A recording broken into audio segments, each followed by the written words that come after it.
और हम चाहता नहीं तिलक बताए वो गारी गीत हो जाए। बिल्कुल एकदम गरिया सकता नहीं ना हम नाम लेके ना उहे ओकरा के मंगल गीत कहल जाला। हम भले घर से दूर बने लेकिन प्रोग्राम में जाने कहीं कहीं तिलक होला शादी होला तो गीत गवाला हमारे माता बहन लोग गावे ली जा कैसे कितनी ताकलो देवरा बाबा लिखल बा तनी ताकलो तबा लिखल बा कि सोमा लिखल बा होई मोटा काके बहिनी के भतार लिखल बा तनी ताकलो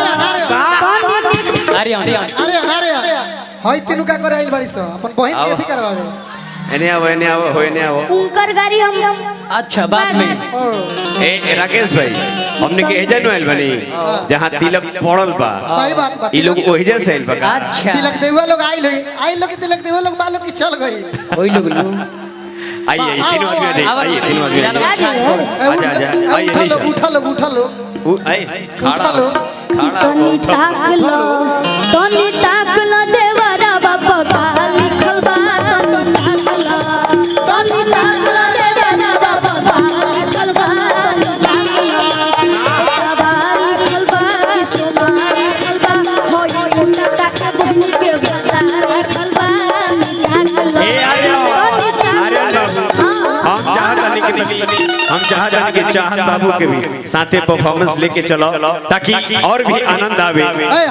चले तनी के पीछे आ जा पीछे आओ सोन ई तो हो गई लड़की के बात हमने का लड़का बनी जा हमने का कम थोड़ी बनी जा कहो ना हो मुजफ्फरपुर के शेर हवा जाना एक बार चिल्ला ना जोर से तो जियो शेर तो लड़का जाना तारा का कहा तारा सा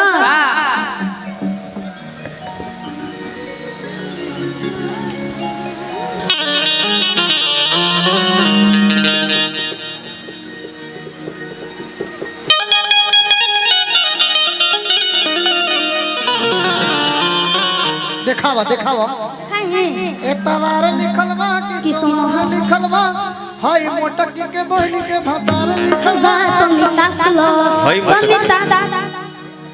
कलबा सोमार लिखल बा हई पतरे की के दीदिया के भतार लिखल बा तनी ताक अब बोली हां ई सार्वजनिक हई चलो कि रहरी के तीनी गो पता आ तीनों का चना हई सुनरी जी के तीनों बहिनिया तीनों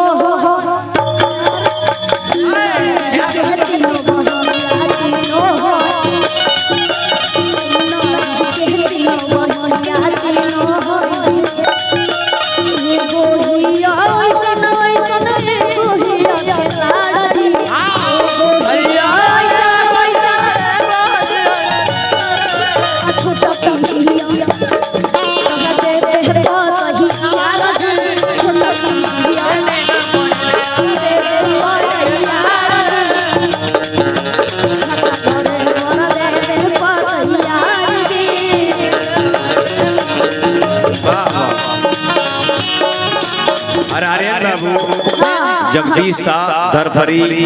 मिठाई के कारखाना बा यहाँ के माध्यम से प्यार आशीर्वाद आइल बा चले के बढ़ते रहेगा बा चलते के बाद अब देखिए वही जैसे शादी ब्याह हो गई क्या बात है धीरज बाबू शादी हो गई कि बियाह हो गई दोनों हो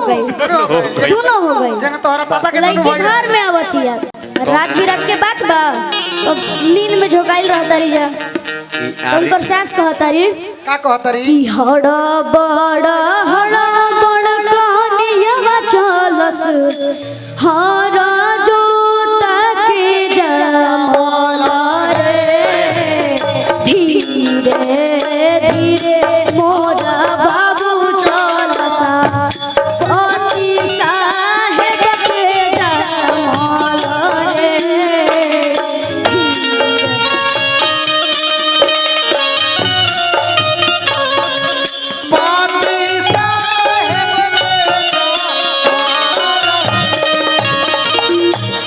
अब देखिए कैसे चलत रही लड़की नींद में भगवाई वाली तो ऐसा ना पति साहिब बड़े तो असही डर ले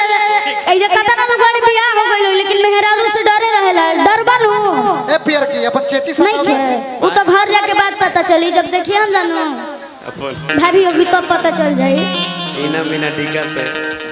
कि हड़ा बड़ा दुनिया चल हाय हाय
पब्लिक का डिमांड है कि डांस होना चाहिए तो डांस हो जाए